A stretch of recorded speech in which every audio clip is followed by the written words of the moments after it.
Start करते हैं। आप सबका स्वागत है आज की इंफॉर्मेशन सेशन का। और मेरा जो आज का टॉपिक है वो आप सब जानते हैं, वो फ्लायर पे भी दिया हुआ है, how to remain healthy during कोविड-19।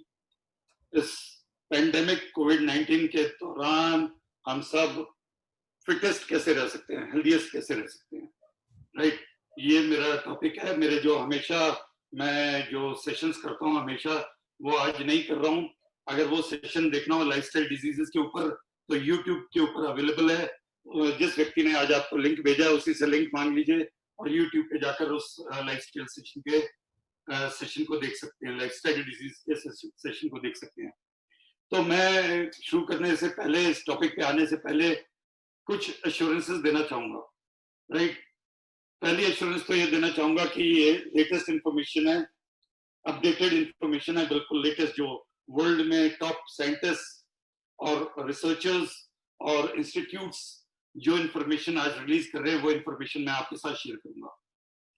वो इंफॉर्मेशन जो शायद बिग फार्मा, जो बड़ी बड़ी मल्टीनेशनल फार्मा कंपनीज हैं, वो नहीं चाहती लोगों को उनके बारे में पता चले। दूसरी एश्योरेंस मैं आपको ये देना चाहूंगा कि ये सारे के सारे सजेशन जो आज मैं आपके साथ रखूंगा ये सजेशंस होंगे, राइट। और वो सारे के सारे खुद के ऊपर मैं इस्तेमाल करता हूँ, अपने परिवार पर इस्तेमाल करता हूँ। कोई भी ऐसी चीज नहीं है जो मैं आपको सजेस्ट करूंगा जो मैं खुद ना इस्तेमाल करता हूँ। उसके बावजूद भी मैं एक डिस्क्लेमर देना चाहूंगा। डिस्क्लेमर समझते हैं? डिस्क्लेमर देना चाहूंगा कि आप बुद्धिमान है, अपने अपने दिमाग का, अपनी इमेजिनेशन का, अपने थॉट्स का इस्तेमाल करके आपने कोई भी इंफॉर्मेशन है उसको यूज करना है या पहले चेक करनी है उस इंफॉर्मेशन को इस्तेमाल करने से पहले, राइट। तो मैं तो ये सारी इंफॉर्मेशन जो मैं आपके साथ शेयर करूंगा वो 99% या उससे ज्यादा मैं खुद इस्तेमाल करता हूँ।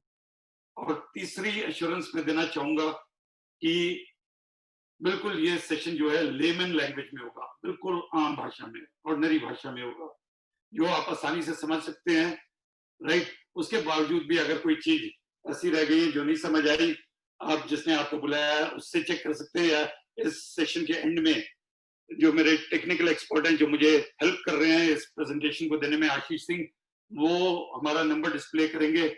उस नंबर पर आप हमें संपर्क कर सकते हैं। वही हमारा व्हाट्सएप नंबर है, वही हमारा मोबाइल नंबर है, राइट। राइट। तो मैं आगे बढ़ूं, मैं आपको बता देता हूं कि इस सेशन में मैं 3 चीजें कवर करूंगा। ये तीनों चीजें अति अति अति इंपॉर्टेंट है। 3 चीजें कवर करूंगा। और वो क्या 3 चीजें कवर करूंगा मैं लिख के लाया हुआ हूं मैं, कि मैं भूलू ना, क्योंकि ये सेशन मैं इस तरह का रोज नहीं करता।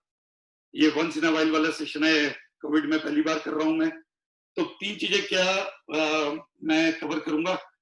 3 ऐसे सप्लीमेंट्स या 3 ऐसे न्यूट्रिशन आइटम्स या न्यूट्रिएंट्स, 3 ऐसे न्यूट्रिएंट्स जो इम्यून को बूस्ट करते हैं। उनमें से एक ऐसा न्यूट्रिएंट है जिसकी कमी देखी गई है आज यूरोप में और अमेरिका में, और जिसके कारण ज्यादातर लोग अपनी जान गंवा रहे हैं उसकी कमी के कारण, राइट।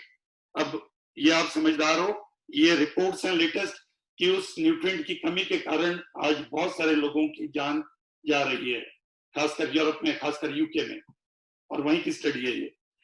दूसरी जो मैं आपसे 2 टेक्निक्स आपके साथ शेयर करूंगा, वो टेक्निक्स जो है लेटेस्ट है, अपडेटेड है, बिल्कुल बिल्कुल यूनिवर्सली एक्लेम्ड टेक्निक्स हैं, राइट। और वो टेक्निक्स यूज करूंगा आज की एक बीमारी, खासकर उसको डायबिटीज बोलते हैं, या जो शुगर की बीमारी हो गई है, तो ग्लूकोज लेवल को कैसे घटा सकते हो तेजी से। बाकी पूरे सेशन में जो आएगा वो उसके अलावा ये 2 टेक्निक इस्तेमाल करके और तेजी से कैसे अपने ग्लूकोज लेवल को आप कम कर सकते हो।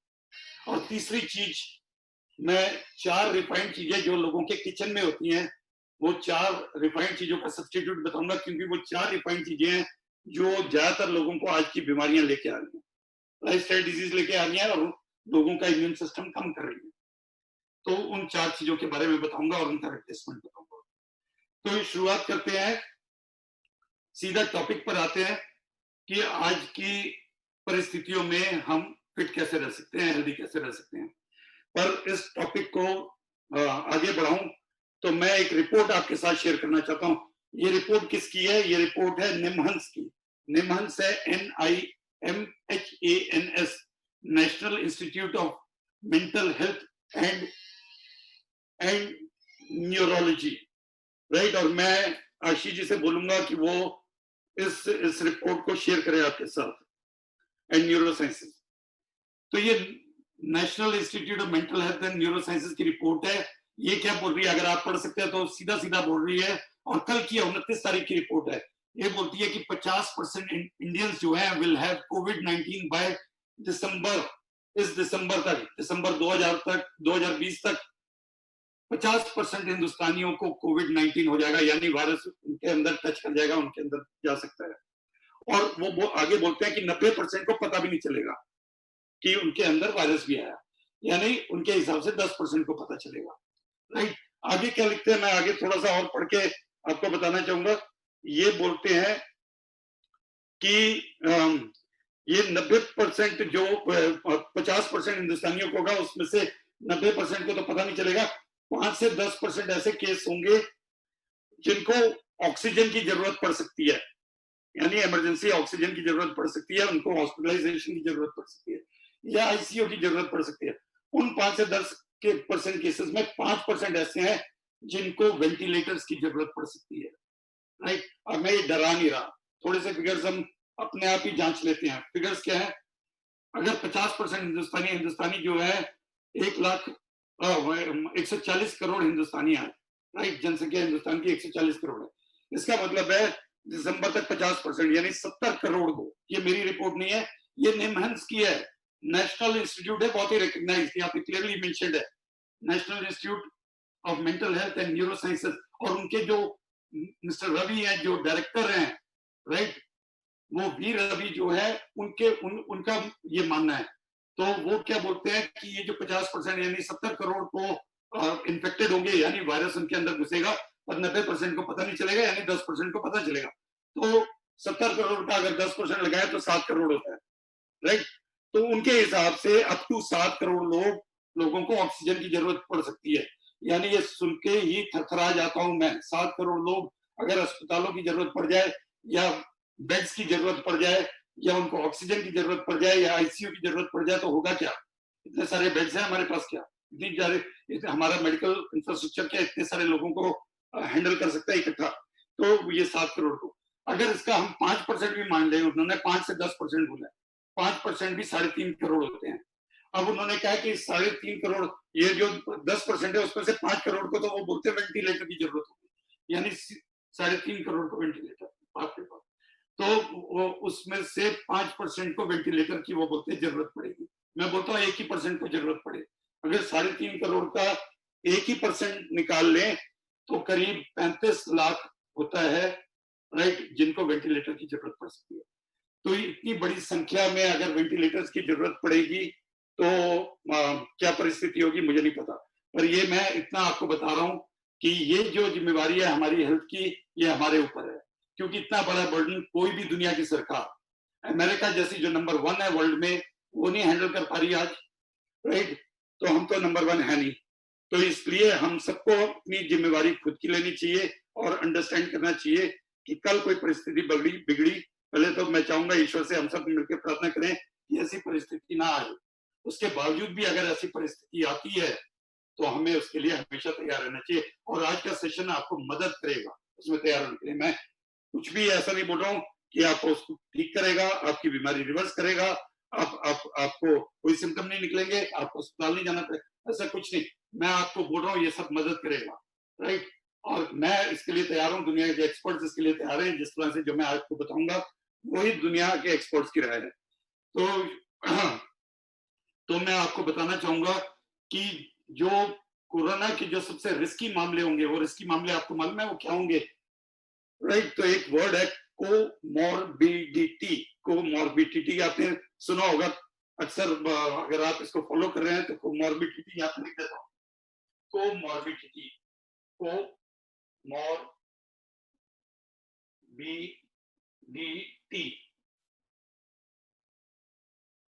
कॉम्प्लिकेशंस उन लोगों को होगी जिनको कोमॉर्बिडिटी है। कोमॉर्बिडिटी का मतलब है कि यानी उनको पहले से कोई बीमारी है, कोई बीमारी ऑलरेडी लगी है, वो डायबिटीज के मरीज हैं, हार्ट डिजीज है, अस्थमा के हैं, राइट, या कोई और लाइफस्टाइल ऑटो इम्यून डिजीज है, या कैंसर है, या कोई और बीमारी है, अगर ये बीमारी है, राइट, तो उसको बोलते हैं कोमोबिडिटी। उसके साथ अगर वायरस हो गया तो ये कोमोबिडिटी, तो कॉम्प्लिकेशंस बढ़ जाएंगी। कॉम्प्लिकेशन यानी केस सीरियस हो सकता है। तो ज्यादातर लोगों का जो केस सीरियस होगा वो इसकी वजह से होगा, यानी जो व्यक्ति ऑलरेडी किसी किसी बीमारी के शिकार हैं उसकी वजह से होगा, राइट।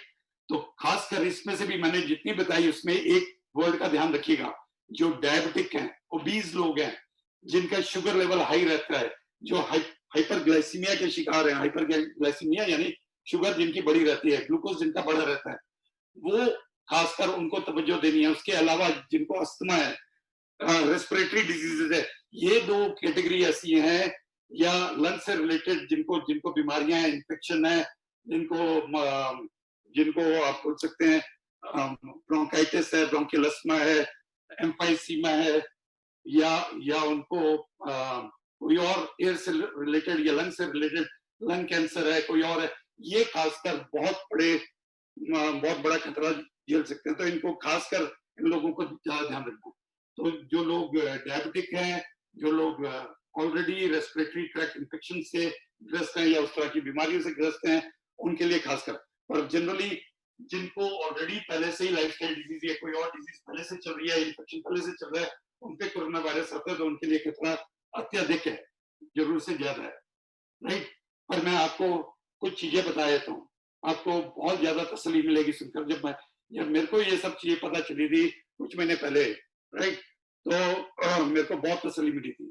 तो पहले तो आपको ये पता चलना चाहिए वायरस के कैरेक्टरिस्टिक्स क्या होते हैं, राइट। आपको ये भी पता होना चाहिए वायरस और बैक्टीरिया में फर्क क्या है, राइट। माइक्रो ऑर्गेनिज्म, जो कोरोना की बीमारी है वो माइक्रो ऑर्गेनिज्म इन्फेक्शन है, यानी वो माइक्रो ऑर्गेनिज्म हमारी बॉडी में घुस जाता है, हमारे बॉडी में चला जाता है किसी ना किसी तरह से।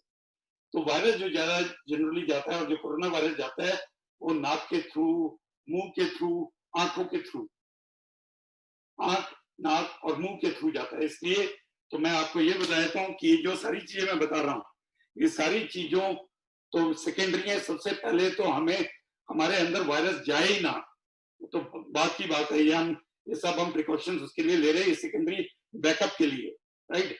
सेकंड डिफेंस के लिए, थर्ड डिफेंस के लिए, फोर्थ डिफेंस के लिए, फिफ्थ डिफेंस के लिए, ये सारी चीजें हम ध्यान में रखेंगे, अपने दिमाग में रखेंगे।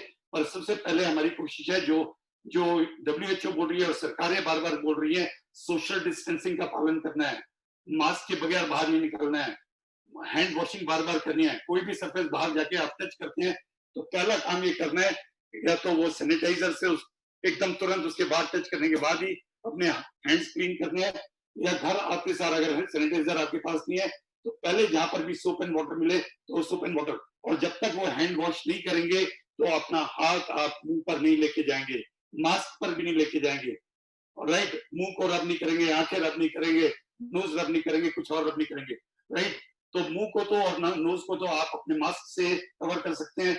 आईज के लिए आपको स्पेक्स पहनने चाहिए, गॉगल्स पहनने चाहिए, राइट। तो आईज भी आपकी कवर होनी चाहिए, राइट। और आजकल एक दूसरे तरह के मास्क आ गए जो पूरा फेस ही कवर करके रखते हैं, वो ले सकते हैं। सैनिटाइजर का प्रयोग कम से कम करें, पर करें जितना जरूरत पड़े। जब टच करेंगे तो सैनिटाइजर का प्रयोग करेंगे, और ज्यादातर हैंड वॉशिंग करें, और 20 सेकंड की हैंड वॉशिंग करें। तो ये सोशल डिस्टेंसिंग का और ये सारे प्रिकॉशंस का ध्यान में रखते हुए, उसके बावजूद भी खुदा ना खास्ता किसी के अंदर वायरस चला जाता है, जैसा कि वो निमहंस की रिपोर्ट बता रही है कि 90% या 50% हिंदुस्तानी, यानी 70 करोड़ हिंदुस्तानियों में वायरस घुसेगा दिसंबर तक। तो अगर घुस जाता है तो फिर हमें ये जो मैं आगे चीजें बता रहा हूँ, तो हमें उससे बचाव के लिए ये हमें अपनी सेकेंडरी टर्शरी प्रोटेक्शन, यानी हमारे को बैकअप्स रखने, तैयार रखने बहुत जरूरी है। तो मैं आपको जो जो सांत्वना देने वाली, जो दिल को तसल्ली देने वाली कुछ बातें हैं, उसकी कैरेक्टरिस्टिक है। वायरस बहुत ही ज्यादा बारीक होता है, बहुत ही ज्यादा छोटा होता है बैक्टीरिया से। उसकी पहली कैरेक्टरिस्टिक है, बैक्टीरिया का साइज बड़ा होता है, उसके लिए भी आपको माइक्रोस्कोप चाहिए, लेंस चाहिए। और वायरस के लिए तो बहुत ही स्ट्रॉन्ग वाला, यानी बहुत ही ज्यादा मैग्नीफाइंग, बहुत ही ज्यादा पावरफुल मैग्नीफाइंग ग्लास चाहिए या माइक्रोस्कोप चाहिए, राइट, वायरस को देखने के लिए। तो इसका जो साइज दुनिया भर में देखा गया वो 1 माइक्रोन के आसपास का देखा, बहुत ही ज्यादा बारीक है, राइट। तो ये जो वायरस है, इसमें और बैक्टीरिया में फर्क क्या होता है? दूसरा फर्क यह है, पहला तो साइज का फर्क है, दूसरा फर्क ये है कि बैक्टीरिया हमेशा लिविंग होता है, जीवित होता है, राइट, लिविंग बीइंग है, यानी जीवित है, राइट। पर वायरस ना तो लिविंग बीइंग है और ना नॉन लिविंग बीइंग है, ना तो जीता है ना मरा हुआ है। यानी जब तक हमारे प्रवेश या होस्ट, होस्ट उसे बोलते हैं जिसके अंदर प्रवेश करता है, या तो इंसानों के अंदर या एनिमल्स के अंदर या किसी बैक्टीरिया या किसी किसी चीज के अंदर, यानी बर्ड्स वगैरह जिनके थ्रू हमारा जो माध्यम बनते हैं, तो एनिमल्स के थ्रू हमारे अंदर आ सकता है, तो एनिमल्स के अंदर घुसता है, तो वहां पे जाके जीवित होता है, या हमारे अंदर घुसता है तो होस्ट के अंदर जाके वो जीवित होता है। वो कब जीवित होता है? होस्ट के अंदर जाके भी जीवित नहीं होता, वो होस्ट के जब सेल के अंदर घुसता है, सेल के अंदर, किसी भी सेल के अंदर जाता है तो सेल को हाईजैक कर लेता है। सेल का जो साइटोप्लाज्म है, सेल का जो मेन पार्ट है साइटोप्लाज्म जिसको बोलते हैं, उसको हाईजैक करता है, उसकी मशीनरी हाईजैक कर लेता है, उसके अंदर जितनी सारी चीजें होती हैं हाईजैक कर लेता है, राइट। और फिर वहां पर अपनी फोटोकॉपीज निकालता है, उसको बोलते हैं रेप्लिकेट करना, रेप्लिकेशन, डुप्लीकेट करता है, अपनी फोटोकॉपियां निकालता है धड़ाधड़ धड़ाधड़। तो एक अगर अंदर घुसता है तो अंदर जाके बहुत सारी उसकी फोटोकॉपीज मिल जाती हैं। और अगर पहले से ही ढेर सारा अंदर जाए उसको बोलते हैं वायरल लोड, यानी हैवी वायरल लोड। पहले ही इन्फेक्शन ढेर सारा हमारे अंदर, पहले ही ढेर सारे वायरस घुस जाए और सारे के सारे सेल में घुस जाए तो खतरा थोड़ा सा और बढ़ जाता है, क्योंकि वो सारे सेलों में जाके वो इतने ज्यादा मल्टीप्लाई करेंगे कि उनके नंबर बहुत ज्यादा बढ़ जाएंगे, राइट। तो जब तक वो हमारे सेल में नहीं घुसता, हमारे बॉडी पर घुसने से भी कोई प्रॉब्लम नहीं आती मेरे दोस्त। प्रॉब्लम कहाँ आएगी? प्रॉब्लम आएगी जब हमारे कोशिकाओं के अंदर घुस जाएगा, राइट। और जहां पे कहां पे कोशिकाओं में घुसता है, कोरोना वायरस की जो खास बात है, उसकी जो खास सीन है, वो लंग की लाइनिंग में जाके अंदर जाके अटैक करता है, तो लंग पे जाके अटैक करता है। इसलिए ज्यादातर लोगों को राइट इन्फ्लुएंजा के ब्रीदिंग प्रॉब्लम, कोल्ड के, फ्लू के, राइट, ब्रीदिंग प्रॉब्लम होती है, एम्फाइसीमा, इस तरह के लक्षण, निमोनिया के लक्षण उनको दिखते हैं। तो ये निमोनिया के लक्षण जो है लंग की वजह से आते हैं, तो लंग पे जाकर इन्फेक्ट होता है और लंग को जाकर डैमेज करना शुरू करता है, राइट।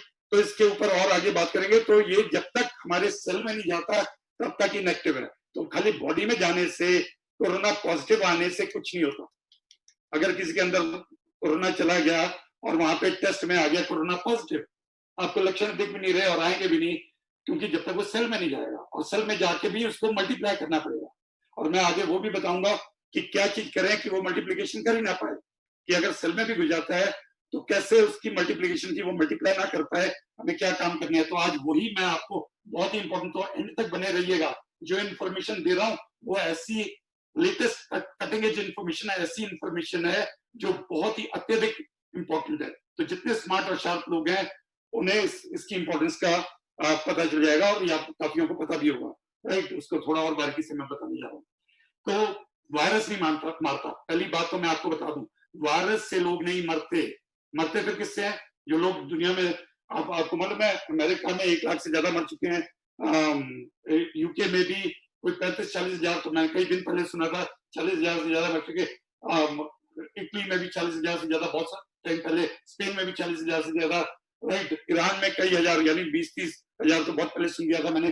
तो ये जो लाखों की संख्या में दुनिया में लोग मरते, तो अभी तो 4 लाख से ऊपर संख्या पहुंच चुकी है, और ये नंबर बढ़ते जा रहे हैं, ये नंबर घट नहीं रहे हैं, राइट। कई पे जगह पे कम आ रहे हैं तो दूसरी नई जगहों पे बढ़ रहे हैं, राइट। तो हमारे हिंदुस्तान में अब संख्या बढ़नी शुरू होगी जैसे ही चौथा लॉकडाउन, तो जो मैंने निमहांस की रिपोर्ट आपको बताई है वो क्लियर बोलती है कि चौथे लॉकडाउन के बाद इसकी संख्या बढ़ेगी, तो उसने बढ़ना शुरू कर दिया, राइट। कल ही 8,000 से ज्यादा केस देखने को मिले, तो ये संख्या उनके हिसाब से, तो ये संख्या दिसंबर तक बहुत ज्यादा चली जाएगी, तो उसकी तैयारी हमें रखनी है।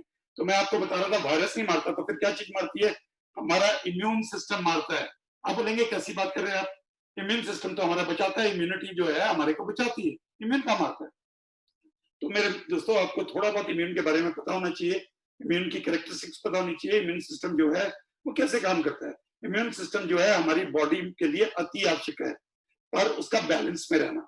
मैं रिपीट कर रहा हूँ, इम्यून सिस्टम कैसा होना चाहिए? बैलेंस में। अगर हमारा इम्यून सिस्टम दबा होगा, यानी वीकेंड होगा, यानी कमजोर होगा, तो भी हमारे को खतरा है, यानी जो वायरस घुसेंगे बॉडी में घुसते ही उसको इम्यून सिस्टम खत्म कर देना चाहिए। अगर वो खत्म नहीं कर पाया और वो सेल के अंदर घुस जाते हैं, तो इसका मतलब मेरा इम्यून सिस्टम कमजोर है। तो सेल के अंदर घुसा क्यों वो वायरस?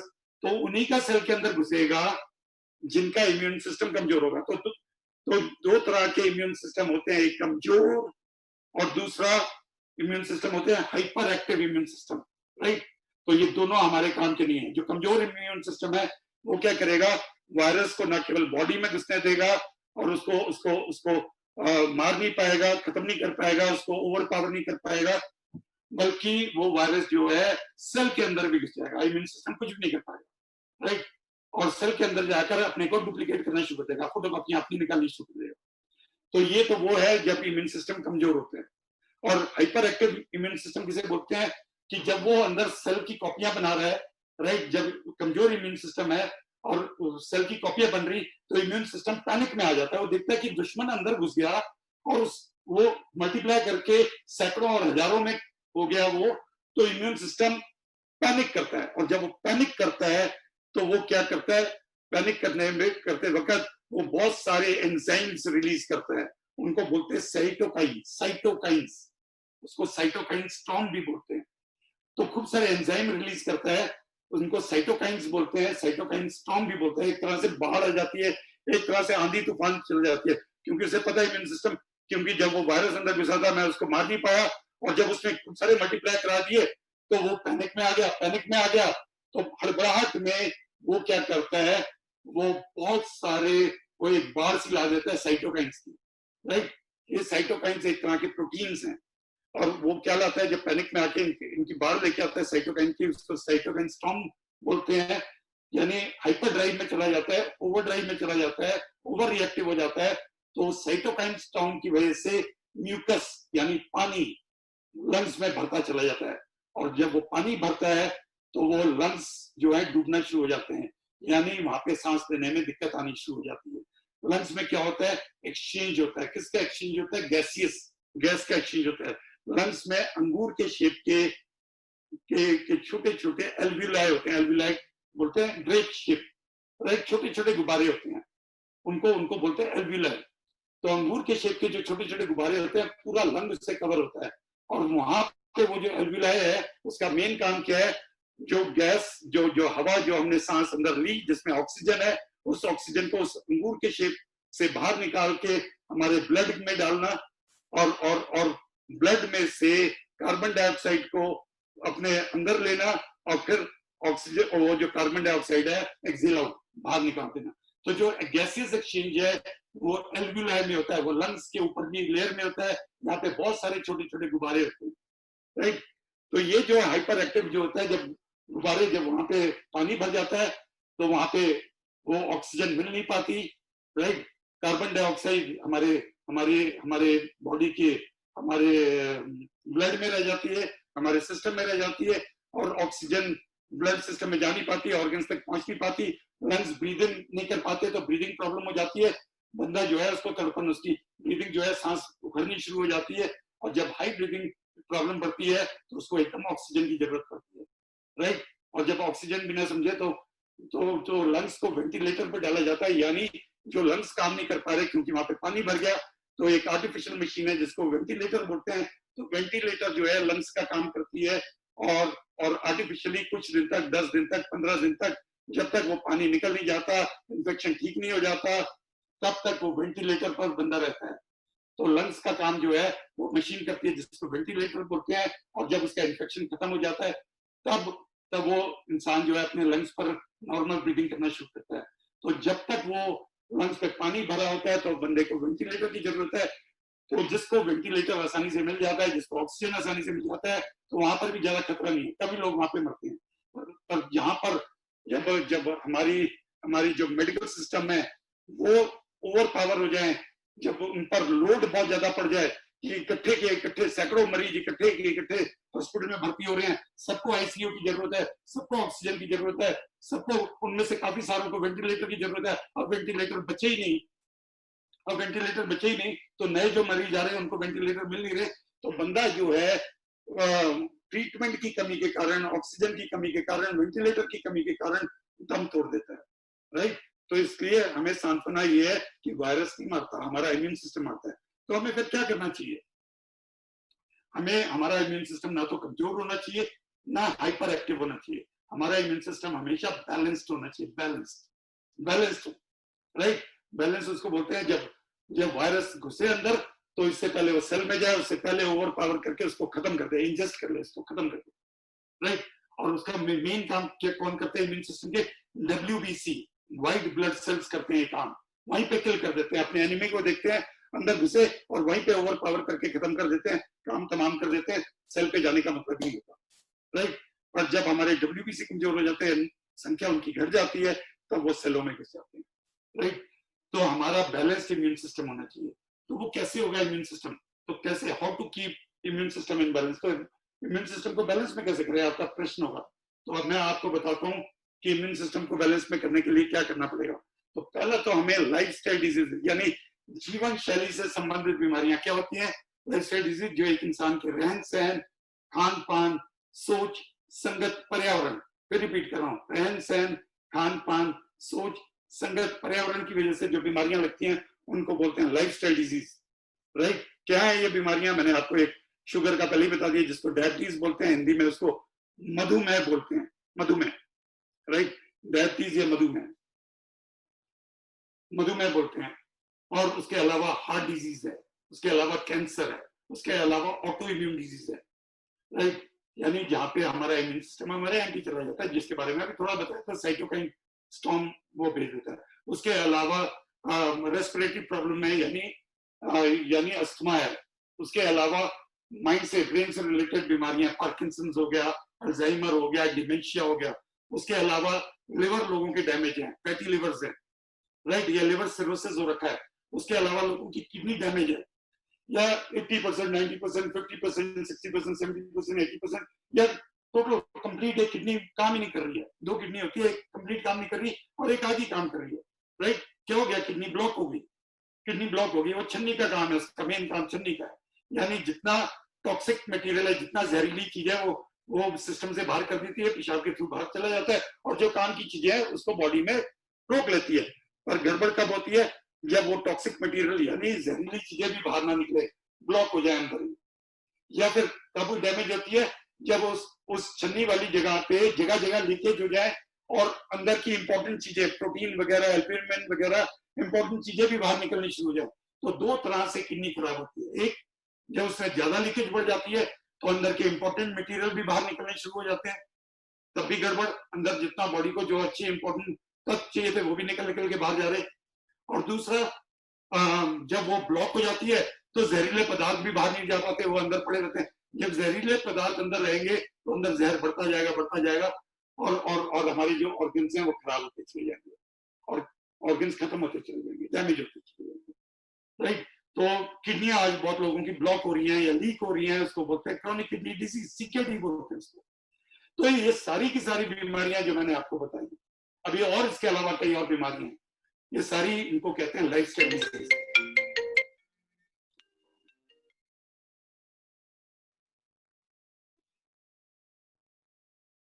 राइट। तो ये सारी की सारी बीमारियां हैं लाइफस्टाइल डिजीज। लाइफस्टाइल, जीवन शैली से संबंधित बीमारियां कहलाती हैं सारी की सारी बीमारियां। तो ये बीमारियां जो है इनको कंट्रोल में रखना बहुत जरूरी है। आप बोलेंगे कोरोना में आज हो रखा है और मेरे को डायबिटीज है, और मेडिकल साइंस बोलता है कि डायबिटीज आसानी से जाती नहीं, कंट्रोल में नहीं आती। हार्ट डिजीज है वो ठीक हो आसानी से हो नहीं सकती, ऑटोइम्यून डिजीज रिवर्स नहीं हो सकती। मैं आपको बोलूंगा पहले तो ये मिथ्या भ्रांति है, सब चीजें रिवर्स हो सकती हैं। पर अगर आज से काम करेंगे तो वो रिवर्स आसानी से होना शुरू होंगी, क्योंकि कोरोना जल्दी से जाने वाला नहीं मेरे दोस्त, ये जल्दी से जाने वाला नहीं। और आज भी मैं कदम नहीं उठाऊंगा, और इन्फेक्शन मेरे को 6 महीने बाद होता है, और तब मैं पूछता हूँ तो 6 महीने का इनफ टाइम होता है, आपकी बहुत सारी चीजें कंट्रोल में आ सकती हैं। और आप बोलेंगे कि ये तो मेरे को बीमारी अभी, ये कोरोना दिसंबर जनवरी फरवरी में अगले साल हुआ, तो तब तक के आपके पास इनफ टाइम है अपनी लाइफस्टाइल डिजीज को कंट्रोल किया। कम से कम मैंने आपको बताया था 2 ऐसी चीजें जिन पे कंट्रोल करना बहुत जरूरी है। जितना एयर से रिलेटेड इन्फेक्शन है, यानी सांस से रिलेटेड, जितनी लंग की जितनी तकलीफें हैं, जितनी लंग से संबंधित तकलीफें हैं, उनको हम आसानी से कंट्रोल कर सकते हैं कुछ हफ्तों के अंदर। और दूसरा, शुगर को एकदम डाउन कर सकते हैं, यानी जो हाइपरग्लाइसीमिया है या ब्लड के अंदर जो ज्यादा ग्लूकोज है जिसकी वजह से खतरा ज्यादा बढ़ता है, राइट, क्योंकि बहुत ही खतरनाक है। जब ग्लूकोज बढ़ता है हमारी ब्लड के अंदर तो हमारा इम्यून सिस्टम एकदम नीचे जाता है, तो हमारे इम्यून सिस्टम को बहुत बड़ा धक्का पहुंचाता है शुगर, जो शुगर हम खाते हैं। तो बहुत सारी शुगर हर तरह से हमारे अंदर जाती है। चाहे रोटी खाए तब भी शुगर जा रही है, चाहे चावल खाए तब भी शुगर जा रही है, चाहे बन जाए खाए तब भी शुगर जा रही है, समोसे खाए तब भी शुगर जा रही है, फास्ट फूड खाए तब भी शुगर जा रही, बेकरी का सामान खाए तब भी शुगर जा रही, स्नैकिंग करे तब भी शुगर जा रही। तो हमारी जो डाइट है वो इतनी खराब है कि आज कार्बोहाइड्रेट से भरी हुई डाइट है, जिसकी वजह से हमारे अंदर ज्यादातर लोगों के अंदर प्री डायबिटिक है या डायबिटिक्स है। तो ज्यादातर लोगों के अंदर इसलिए खतरे वाली बात है कि जो प्री डायबिटिक्स है वो तो जल्दी से कंट्रोल कर सकते हैं, और जो डायबिटिक है वो भी अपने शुगर लेवल को काफी कुछ कंट्रोल कर सकते हैं। क्योंकि मैंने आपको बताया था शुरू में ही कि मैं आपको दो ऐसे तरीके बताऊंगा, राइट, दो ऐसे तरीके बताऊंगा, टेक्निक ऐसे बताऊंगा जो आपकी शुगर को जल्दी से कंट्रोल में ला सकती है, राइट। तो अगर आप ध्यान लगा के सुन रहे होंगे तो आपको हर चीज का आंसर मिलेगा। मेरा कंप्लीट पैकेज है, आज का जो सेशन है कंप्लीट पैकेज है, इसमें आप कुछ भी मिस नहीं करने वाले हैं। तो मैं आपको बता रहा था कि इम्यून सिस्टम को बैलेंस कैसे करना। पहला तरीका है कि लाइफस्टाइल डिजीज को कंट्रोल करें, राइट, खासकर शुगर लेवल्स को, डायबिटीज को और कुछ और चीजों को कंट्रोल में लाएं। तो वो कैसे कंट्रोल में आएंगी, राइट। तो हमें कम से कम अगर अपने इम्यून सिस्टम को बैलेंस में लेके आना है तो हमारे को ऑप्टिमल हेल्थ के चार जो पिलर्स हैं उन पे ध्यान देना होगा। चार पिलर्स ऑफ ऑप्टिमल हेल्थ, और मैं चारों पिलर्स लिखने जा रहा हूँ। और मैं यहाँ पर आपको ये भी बता देता हूँ, ये जो चारों पिलर्स हैं बहुत इजी है याद करने, और उस तरीके से बताऊंगा कि आपको आसानी से याद हो जाएंगे। और अगर आपको याद रहे और उन पे तवज्जो देते रहोगे तो आपकी हेल्थ इंप्रूव होती जाएगी, आपका इम्यून सिस्टम इंप्रूव होता जाएगा, बैलेंस में आ जाएगा, और जो आपकी बीमारियां, जो सिम्टम्स हैं वो धीरे धीरे घटती चली जाएगी। तो ये चारों पिलर्स, चार पिलर्स है इम्यून के ऑप्टिमल हेल्थ के, जो हमारी हेल्थ को सुदृढ़ बनाते हैं। कंप्लीट पैकेज है चार पिलर, चार चीजों का। और ये चार पिलर्स है EARN, EARN, राइट। इसको अगर इकट्ठा मिला दो तो ये कहलाता है अर्न।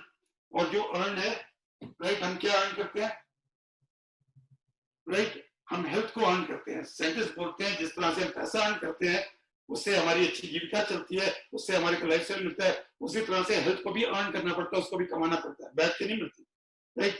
तो हम अर्न कैसे करेंगे, उसके लिए ई स्टैंड फॉर एक्सरसाइज। पहला काम करेंगे एक्सरसाइज। और मैं आज की डेट पर हैवी एक्सरसाइज बिल्कुल भी रिकमेंड नहीं करता कि आप लॉन्ग डिस्टेंस रनिंग पर जा रहे हैं 2-2 घंटे की एक्सरसाइज करें, क्योंकि जैसे ही आप हैवी एक्सरसाइज करेंगे तो टेम्पररी आपका इम्यून सिस्टम नीचे जाएगा।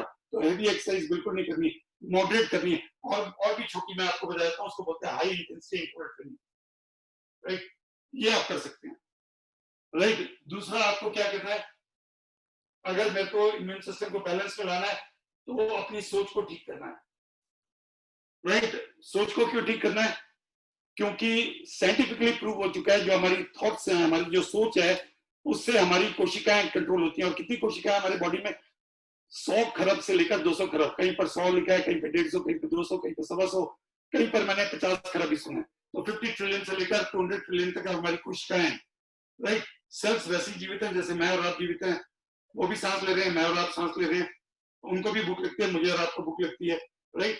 तो मेरे को तो दाल रोटी सब्जी चावल की भूख लगती है, अनाज की, भोजन की। उनको क्या चाहिए, उनको न्यूट्रिशन चाहिए, जिसकी आगे बात करेंगे, राइट। तो ये दोनों चीजें जो है ई और ए मिलकर ये क्या करेंगे, हमारे बहुत इंपॉर्टेंट चीज जो इम्यून सिस्टम को स्ट्रॉन्ग करने में मदद करता है, हमारे स्ट्रेस को डाउन करेंगे, हमारे स्ट्रेस लेवल को कम करेंगे।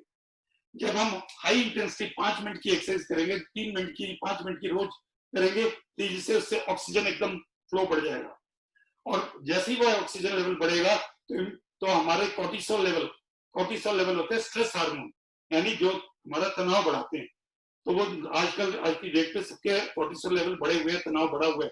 तो जैसे ही हम हाई इंटेंसिटी एक्सरसाइज करते हैं तो ऑक्सीजन तेज से वो फ्लो करता है हमारी बॉडी के अंदर, ब्लड सर्कुलेशन तेजी से बढ़ जाता है, ब्रेन में भी ब्लड पहुंच जाता है, और कोर्टिसोल लेवल जो है, हैप्पी हार्मोन्स रिलीज होते हैं, एंडोर्फिन्स रिलीज होते हैं, सेरोटोनिन रिलीज होता है, और कोर्टिसोल लेवल डाउन हो जाते हैं, यानी स्ट्रेस लेवल डाउन हो जाता है। तो एक्सरसाइज करते ही हमें अच्छा महसूस होना शुरू हो जाता है, और जैसे अच्छा महसूस होते हैं तो स्ट्रेस हमारा, तनाव कम हो जाता है, और हमारी नींद भी बेटर हो जाती है। तो ये दो एक्सरसाइज और एटीट्यूड यानी पॉजिटिव सोच की वजह से हमारे स्ट्रेस लेवल एकदम नीचे जाते हैं, जो कि हमारी इम्यून सिस्टम को बैलेंस करने में अति अति अति आवश्यक है, राइट। तीसरा चीज क्या करना है, हमें रेस्ट। कितना रेस्ट, 6 से 8 घंटे, 6 to 8 आवर्स। और कौन सी स्लीप, डेल्टा स्लीप यानी वो वाली स्लीप जो पीक स्लीप होती है, जहां पे बंदा जो है राइट। जब उस स्लीप में होता है तब जो हमारे बॉडी के जितने जितने ग्लैंड्स हैं, जो जो जितने भी हमारी ग्लैंड्स का हिंदी में अभी बोल रहा हूँ, ग्रंथियां, जितना भी ग्रंथियां हैं वो सब तेजी से काम करती हैं। तो जब हमारी बॉडी आराम करती है और बिल्कुल वो आराम की मुद्रा में होती है, डेल्टा स्लीप में होती है, हाई स्टेट ऑफ पीस में होती है, राइट, या अच्छी वाली निद्रा में होती है, तब जाके हमारी ग्रंथियां जो है पीक पर काम करती हैं या एफिशिएंटली काम करती हैं। और अगर हमारे को रेस्ट प्रॉपर नहीं मिलता तो हमारी जो ग्रंथियां हैं वो पूरा काम नहीं कर पाती, तो हार्मोन्स पूरा अच्छी तरह से रिलीज नहीं हो पाते, जिसकी वजह से हार्मोन्स कम रिलीज होते हैं, तो हमारे बॉडी के जो फंक्शंस हैं वो पूरी तरह से काम नहीं कर पाते, तो बॉडी के ऑर्गन्स ठीक तरह से काम नहीं कर पाते। तो रेस्ट बहुत ज्यादा जरूरी है, 6 से 8 घंटे का, जिससे कि हमारा इम्यून सिस्टम क्यों बढ़ेगा, क्योंकि जब हमारे हार्मोन सारे प्रॉपर काम करेंगे, हमारा थायराइड प्रॉपर काम करेगा, हमारा पिट्यूटरी ग्लैंड पूरा काम करेगा, हमारे एड्रीनल ग्लैंड जो है पूरे काम करेंगे। एड्रीनल ग्लैंड से क्या होता है, जहाँ पे कोर्टिसोल कंट्रोल होता है, तो वो जब प्रॉपर काम करेंगे तो हमारे जो स्ट्रेस लेवल है वो कम रहेगा, हमारा जो इम्यून सिस्टम है वो बढ़ा हुआ रहेगा, और हमारे जो सारे हार्मोन है वो प्रॉपर फंक्शन, तो बॉडी के जो सारे ऑर्गन है वो प्रॉपर फंक्शन करेंगे, और जिसकी वजह से हमारा इम्यून सिस्टम बैलेंस रहेगा। और चौथी चीज बहुत इंपॉर्टेंट है, उसको बोलते हैं न्यूट्रिशन, पोषक तत्व, राइट। आज साइंटिस्ट बोलते हैं जितना हम भोजन करते हैं उसका मुश्किल से 40% 50% आधा हमारे हमारे जो कोशिकाएं हैं उनको पूरा आधा ही मिल पाता है पोषक तत्व। मैंने आपको बताया था मेरी कोशिकाओं को न्यूट्रिशन यानी पोषक तत्व चाहिए, राइट। मुझे और आपको क्या चाहिए, मुझे और आपको चाहिए भोजन, दाल रोटी सब्जी चावल। और पोषक तत्व क्या होते हैं, मेनली दो तरह के पोषक तत्व होते हैं, एक होते हैं माइक्रो और दूसरे होते हैं मैक्रो, राइट। इनकी डिटेल में जाएंगे। माइक्रो में क्या होते हैं, विटामिन मिनरल्स और ट्रेस मिनरल्स होते हैं, और मैक्रो में क्या होता है, फैट्स होते हैं और कार्बोहाइड्रेट्स होते हैं और प्रोटीन्स होते हैं, प्रोटीन फैट्स होता है, कार्बोहाइड्रेट होते हैं। तो ये जो न्यूट्रिशन है, पोषक तत्व है, हमारी बॉडी को निरंतर, राइट, रेगुलर उनकी फिक्स अमाउंट है। बच्चे को कितना चाहिए, एक एडल्ट को कितना चाहिए, एक बुजुर्ग को कितना चाहिए, एक प्रेग्नेंट लेडी को कितना चाहिए, तो विश्व स्वास्थ्य संगठन ने और हमारे देश में उसकी नीचे संस्था, उसको आईसीएमआर बोलते हैं, Indian council for medical research, उन्होंने फिगर्स तय किए हुए हैं कि रोजाना कितना हमारे को विटामिन ए चाहिए, कितना बी चाहिए, कितना सी, कितना डी, कितना हमारे को मिनरल चाहिए यानी खनिज, कितना कैल्शियम चाहिए, कितना मैग्नीशियम चाहिए, कितना पोटेशियम चाहिए, कितना फास्फोरस चाहिए, उसी तरह से कितना जिंक चाहिए, कितना सेलेनियम चाहिए, कितना राइट क्रोमियम चाहिए, वगैरह वगैरह, कितना ट्रेस मिनरल चाहिए, उसी तरह से हमारे को रोज का कितना प्रोटीन चाहिए, राइट। तो ये सारी चीजों में हम बहुत ही ज्यादा डिफिशिएंट चल रहे हैं, क्योंकि बड़ी बड़ी संस्थाएं बोल रही है, साइंटिस्ट बोल रहे हैं कि जो पोषक तत्व हमारे भोजन में आज की डेट में उनकी संख्या गिर गई है, उनकी क्वांटिटी है वो गिर गई है। तो हमारा जो भोजन जब हम खाते हैं तो हमारी जो कोशिकाएं हैं उनको आधा ही मिल पाता है, तो जितनी उनकी भूख है उसका आधा ही मिल पाता है, तो कोशिकाओं को पूरा मिल ही नहीं रहा। तो इसलिए न्यूट्रिशन बहुत इंपॉर्टेंट है। तो ये जो 4 चीजें मैंने बताई, अगर हमारे को अपने अपने इम्यून सिस्टम को बैलेंस में लाना है तो ये हमारे कंट्रोल में, ये हमारे कंट्रोल में, ये हमारे कंट्रोल में, यानी तीनों को तो हम ही कंट्रोल कर सकते हैं, यानी हम ही इंप्रूव कर सकते हैं, राइट।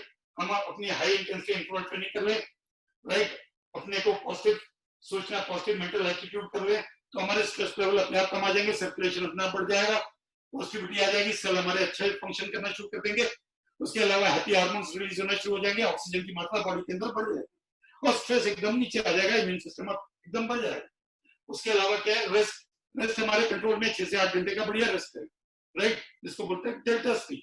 जैसे ही रेस्ट करेंगे तो हमारा एंडोक्राइन सिस्टम यानी जो हमारा हमारा जो ग्लैंड्स हैं, हमारे जो ग्रंथियां हैं जिससे हार्मोन्स रिलीज होते हैं वो प्रॉपर फंक्शन करेंगी। हार्मोन्स प्रॉपर फंक्शन होंगे, रिलीज होंगे, तो हमारे बॉडी के जो ऑर्गन्स हैं वो प्रॉपर फंक्शन करेंगे, बॉडी के ऑर्गन्स प्रॉपर फंक्शन करेंगे, तो इम्यून सिस्टम बैलेंस पे रहेगा, राइट। चौथी चीज जो हमारे कंट्रोल में नहीं है, यहाँ पे क्वेश्चन मार्क है, वो है न्यूट्रिशन। क्योंकि मैंने आपको बताया जब हम पूरा पेट भरते हैं, पूरा जम के भोजन करते हैं, यानी पेट भर के भोजन करते हैं, ज्यादातर लोग तो थोड़ा ज्यादा ही करते हैं, मैं भी उनमें से हूँ जो थोड़ा एक्स्ट्रा ही भोजन करता हूँ, आधी रोटी ज्यादा ही या थोड़ा सा भोजन ज्यादा ही करता हूँ। तो जो ज्यादा हम भोजन करते हैं तब भी हमारे शरीर को यानी कोशिकाओं को पूरा न्यूट्रिशन नहीं मिल पाता, राइट। उनको उनकी जितनी भूख है उसका आधा ही मिल पाता है, उनको पूरे न्यूट्रिएंट्स नहीं मिल पाते। कुछ ऐसे पोषक तत्व हैं, खासकर ट्रेस मिनरल्स हैं, वो बिल्कुल भी नहीं मिल पाते, कुछ तो बिल्कुल ही नहीं मिल पाते। तो ये जो है हमारे को देखना है कि ये सारी चीजें हम इंप्रूव करें, और जो न्यूट्रिशन वाला हिस्सा जो हमारे को पता है भोजन से पूरा नहीं मिलना, तो हमारे पास एक ही ऑल्टरनेटिव है। हम ये तो कर नहीं सकते कि दुगना खाना शुरू करते हैं। अगर नॉर्मल खाने से आधा मिल रहा न्यूट्रिशन तो डबल खाने से पूरा हो जाएगा। हमारी सोच तो यही बोलेगी कि डबल खा ले, और हम डबल खा नहीं सकते। क्यों नहीं डबल खा सकते? क्योंकि हम डबल खाएंगे तो वैसे ही हम अस्पताल में चले जाएंगे, आईसीयू में वैसे ही चले जाएंगे। तो हमारी बॉडी बनी नहीं कि अगर हम पूरे दिन की अगर 10 रोटी खाते हैं तो उसकी जगह 20 रोटी खा लें, तो 20 रोटी हम नहीं हजम कर पाएंगे, तो हमारा सिस्टम नहीं बना हुआ। तो इसलिए तो वो इलाज नहीं है। तो फिर क्या इलाज है? तो हमारे पास एक ही इलाज है, there is only one solution, उसको बोलते हैं सप्लीमेंटेशन। जो चीज मुझे भोजन से नहीं मिल रही, मुझे ऊपर से मिलनी चाहिए। अब क्राइटेरिया यहाँ पर यह है कि सप्लीमेंटेशन जो है वो केमिस्ट के पास भी मिलते हैं, और सप्लीमेंटेशन जो है न्यूट्रास्यूटिकल यानी जो केमिस्ट के पास मिलते हैं वो फार्मास्यूटिकल कंपनी के बने हुए मिलते हैं। और जो न्यूट्रास्यूटिकल बनाते हैं, जो नेचुरल सब्सटेंसेस बनाती है, जो नेचुरल बनाती है, वो ज्यादातर लोगों को मिल नहीं पाते। ज्यादातर लोग केमिस्ट के पास जाते हैं और केमिस्ट से जाके खरीदते हैं। तो पहला काम ये क्या करना है कि अगर मुझे सप्लीमेंट जो मुझे जरूरत है वो मैं एंड में आपको बताऊंगा। ऑप्टिमल हेल्थ का जो फॉर्मूला है वो लिख के दूंगा मैं आपको, और बताऊंगा क्या चीजें हमें लेनी चाहिए तुरंत आज की डेट पर, आज के हिसाब से, जिससे कि हमारी बॉडी की जो रिक्वायरमेंट है वो पूरी होती रहे, जो फाउंडेशन जो नींव वो भी स्ट्रांग होती रहे, और कुछ इम्यून बूस्ट करने वाले कुछ सप्लीमेंट्स भी हमारे अंदर हैं, और वो न्यूट्रास्यूटिकल होनी चाहिए। राइट? जिस व्यक्ति ने आपको बुलाया, जिसने आज आपको ये लिंक दिया, वो आपको बता सकता है कि वो न्यूट्रास्यूटिकल, क्योंकि एक आम आदमी जानता ही नहीं। राइट? 38 साल तक जिंदगी के मैं जानता ही नहीं था, क्योंकि मैं फार्मास्यूटिकल कंपनी, एक दवा बनाने वाली कंपनी में काम करता था। मैं समझता था दवाई हल है, पर आज मेरे को क्लियर हो गया तो दवा हल नहीं है, वो दवा तो केमिकल्स है, और पहले ही हम बीमार हो रहे हैं केमिकल्स की वजह से, और फिर जाकर हमें दवा और खानी पड़ जाए, और महीनों तक खानी पड़ जाए, और सालों तक खानी पड़ जाए, तो और ज्यादा डैमेज रहेगा। तो दवा इलाज नहीं है। तो क्या इलाज है? जो हमारी कमी रह गई हमारे सिस्टम में, जो हमारे भोजन में कमी रह गई, उस भोजन की पूर्ति हमारा इलाज है। उसको बोलते हैं सप्लीमेंटेशन। ऊपर से लेना, जो जो कमी रह गए थे, जो न्यूट्रिशनल तत्व हमें नहीं आए थे, हमारे भोजन के द्वारा नहीं मिले, उनको ऊपर से हमें लेनी चाहिए। तो उसकी बाद में एंड में बात करेंगे कि वो कौन सा फॉर्मूला है, वो सप्लीमेंट्स क्या है जो हमें लेनी चाहिए।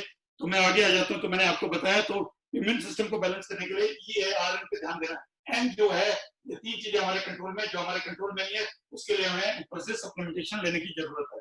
राइट? तो अब जो है ये जो 4 पिलर्स थे मैंने आपको बता दिए, और मैंने आपको बताया था कि शुरू में ही कि मैं 3 चीजें जरूर कवर करूंगा। मैंने आपको बताया था आपको 3 इम्यून बूस्टिंग सप्लीमेंट्स के बारे में बताऊंगा।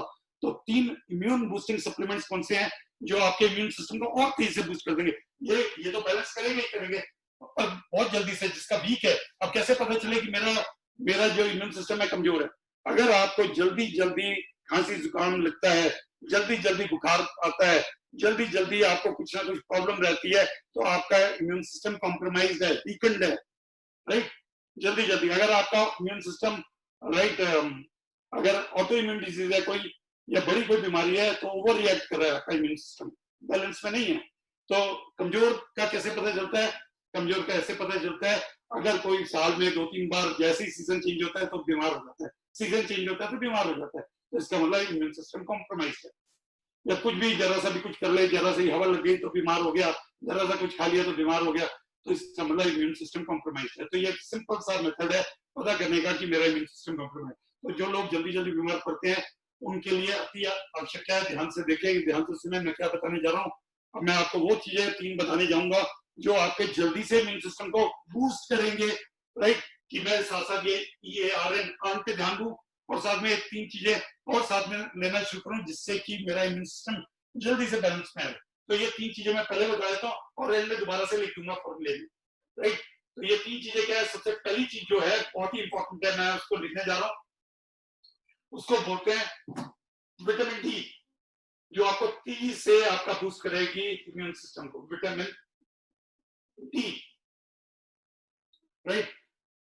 आज की डेट में क्या है, विटामिन डी जो है बहुत सारे लोग जो है इसकी कमी से ग्रस्त है। मैंने आपको स्टार्टिंग में बताया था, मैं एक तथ्य बताऊंगा जिसकी कमी की वजह से यूरोप में और अमेरिका में ज्यादा मौतें, और ये देखा गया जब ऑटोप्सी हुई, यानी उनके पोस्टमार्टम हुए, जो कोविड की वजह से मरे थे, जब उनके पोस्टमार्टम हुए तो पाए गए उन सब में विटामिन डी लेवल काफी कम थे, यानी 20 से भी नीचे थे, या 20 के आसपास थे।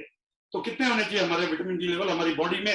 अगर हमारे चांसेस हैं कि वो जो कॉम्प्लिकेशंस हैं वो ना हो, राइट, तो साइंटिस्ट बोलते हैं कि हमारे अंदर जो ब्लड के अंदर जो विटामिन डी लेवल है वो 50 नैनोग्राम पर ml से 70 नैनोग्राम पर ml होनी चाहिए, और सर्टेनली 30 से ऊपर तो चाहिए।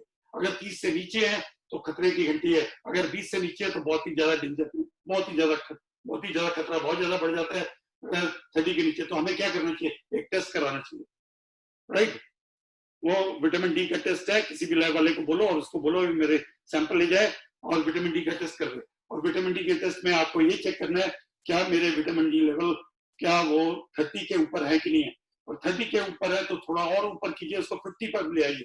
50 नैनोग्राम यानी 50 नैनोग्राम, ये साइंटिस्ट ने बताया, राइट, पर लीटर जो है, पर एमएल, नैनोग्राम पर एमएल जो है, ये 50 नैनोग्राम पर एमएल अगर होंगे हमारा, तो ये साइंटिस्ट ने बताया तो रेस्पिरेटरी इन्फेक्शन जो साइटोकाइन का जो स्टॉर्म है जिससे ओवर रिएक्टिव हो जाता है हमारे इम्यून सिस्टम, तो ये वाले लेवल जो है वो जो हाइपर एक्टिव हो जाता है साइटोकाइन की, जो आंधी आ जाती है, जो मैंने आपको बताया, ये वो आंधी नहीं आने देता, यानी हमारे इम्यून सिस्टम को बैलेंस में रखने में मदद करता है।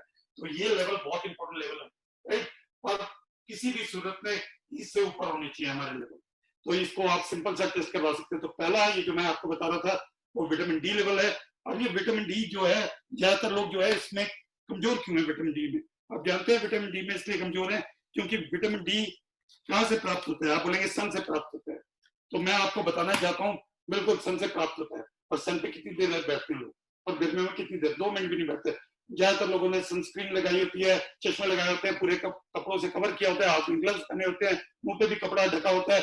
तो सन को जगह कहाँ मिल रही है, स्किन पर गिरने की, और वहां से सिंथेसाइज होने की। विटामिन डी जहां से सिंथेसाइज होगा, जहां से मैन्युफैक्चर होगा, बनेगा, स्किन पे गिरेगी सनरेज डायरेक्ट, राइट। तो हमारी 3/4 बॉडी तो अनकवर्ड होनी चाहिए। और ज्यादातर लोग जो है गर्मियों में सारे कपड़े कवर करके और मुंह भी लपेट कर अच्छी तरह से जाते हैं, तो सन मिलता नहीं है। और दूसरी बात मैं बता दूं, अगर हिंदुस्तानियों को सन मिल भी जाए, क्योंकि हमारा कलर थोड़ा डार्क होता है, तो हमारी एब्जॉर्प्शन कम होती है, क्योंकि मेलानिन लेवल जो है, जिसकी वजह से पिगमेंटेशन होता है, वो जब लेवल बड़े होते हैं तो विटामिन डी की एब्जॉर्प्शन कम हो जाती है, राइट। तो फिर कौन से सोर्स है, फिर कहां से मुझे विटामिन डी मिलेगा, तो हमें फूड सोर्सेज से मिल सकता है। तो फूड सोर्सेज क्या है, तो चेक करिए क्या ये फूड सोर्सेज हैं जो आप रेगुलरली लेते हैं। तो ये फूड सोर्सेज क्या है जहां से विटामिन, फैटी फिश, कौन सी फिश होती है फैटी फिश, मैं आपको बता दूं, सैल्मन और हेलीबट फिश जो है वो फैटी फिश है। सैल्मन, रिपीट कर रहा हूँ, सैल्मन फिश और फैटी फिश और हेलीबट फिश है जो फैटी फिश है। और ये बड़ी समुद्र की मछली है, बड़ी मछली होती है। सैल्मन का कलर पिंक होता है, पिंकिश वो होती है, और बहुत हाई फैट होता है और हाई क्वालिटी फैट होता है, उसको बोलते हैं ओमेगा 3 फैट्स। तो जिन लोगों के अंदर जो ओमेगा 3 का सेवन करते हैं, जो भोजन ऐसे करते हैं जिसमें ओमेगा 3 पाया जाता है, राइट, फिश जो है सैल्मन का प्रयोग करते हैं या हेलीबट का। और अगर अभी प्रयोग करेंगे तो बहुत भारी मात्रा में खानी पड़ेगी, तो इस समय नहीं। अगर आप रेगुलर फिश खाते हैं और सैल्मन का रेगुलर प्रयोग करते हैं तो आपके विटामिन डी लेवल जो है वो नॉर्मल होने चाहिए, राइट, या ओमेगा 3 लेवल नॉर्मल होने चाहिए। और ज्यादातर लोगों के विटामिन डी लेवल कम क्यों होते हैं, क्योंकि उनके अंदर ओमेगा 3 लेवल्स भी कम होते हैं, राइट। दूसरा, आपको ये जो है विटामिन डी और कहां से मिलेगा, मशरूम से। कौन से मशरूम से, शिटाके मशरूम से। शिटाके मशरूम में वो भी सन ड्राइड, यानी धूप में सूखे हुए मशरूम्स जब आप खाएंगे रेगुलरली तो वहां से विटामिन डी आपको मिलेगा। तो आप चेक करिए क्या आप वो फिश खाते हैं, सैल्मन और हेलीबट, क्या आप शिटाके मशरूम खाते हैं, और वो भी सन ड्राइड खाते हैं कि नहीं खाते। तीसरा, वो कहां से मिलता है, चीज से मिलता है, और प्योर मिल्क से, अनस्किम्ड मिल्क से मिलता है वो, राइट। तो जितना फैट हम बढ़ाएंगे अपना, प्योर फैट, क्रीम, चीज और मिल्क हम बढ़ाएंगे, तो हमारे को विटामिन डी लेवल्स मिलेंगे उसमें। तो विटामिन डी जो है, ज्यादातर लोग ये चीज का इतना प्रयोग नहीं करते, फुल क्रीम का प्रयोग नहीं करते ज्यादातर लोग तो इसलिए घबराते हैं कि वो फैट खा रहे हैं। तो मैं यहाँ पर आपको ये भी बता देता हूँ, भ्रांति दूर कर देता हूँ, फैट हमारे शरीर के लिए बहुत आवश्यक है। और ये जो फैट जो मैं आपको बता रहा हूँ, जो फिश से निकला हुआ फैट है, जो क्रीम है, फुल क्रीम मिल्क है, जो चीज है, घर में बना हुआ मक्खन है, देसी घी है, ये जो फैट है ये गुड फैट है, ये बहुत आवश्यक है हमारे लिए। और लोगों के दिमाग में भ्रांति है कि मैं फैट खाऊंगा तो मोटा हो जाऊंगा और मेरे को बीमारियां लग जाएंगी। इनफैक्ट फैट खाने से फिट हो जाएंगे और बीमारियां घटनी शुरू हो जाएंगी और हमारा वजन भी घटना शुरू हो जाएगा, राइट। तो फैट हमारे लिए बहुत ही ज्यादा इंपॉर्टेंट एलिमेंट है। तो अच्छा वाला फैट, पर प्रॉब्लम क्या है, लोग जो घर में फैट यूज करते हैं वो गड़बड़ वाला फैट है, उसको बोलते हैं रिफाइंड फैट। तो आगे मैं वो बताऊंगा रिफाइंड फैट के बारे में, राइट।